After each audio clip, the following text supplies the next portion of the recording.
river, let me look in your eyes. Oh. Every good river starts with a meander. A meander is a winding curve or bend within a river. Meanders are caused by changes in direction of the water flow.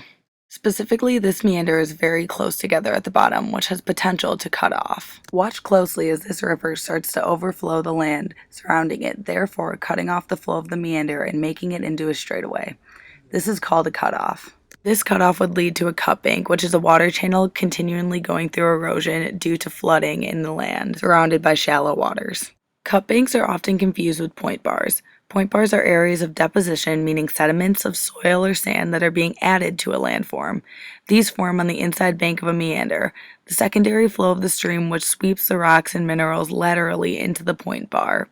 Jumping back to cutoffs, they often lead to an oxbow lake, which is a small curved lake where the main stream of a river has cut across the narrow end, or the start of a meander. If a failed cutoff will create an oxbow lake. Most lakes tend to end in deltas. A river delta is a landform that forms from deposition of sediment carried by the river as it flows when it leaves the mouth, entering a slower moving surrounding water. This occurs when a river enters an ocean, sea, or a lake that cannot transport away supplied sediment. Some other cool features of rivers are straightaways that lead into divides. A divide is an elevated boundary separating areas that are drained by different river systems. It usually happens when weaker elements are surrounding stronger elements, making them not erode. Don't forget about water gaps. A water gap is a thin stream going through the mountains on each side of the river, creating a gap between the mountains. The deepest part of a channel is usually at the outside of each bend or cut bank. The shallowest section of the channel of the stream is usually on the inside bank of each bend.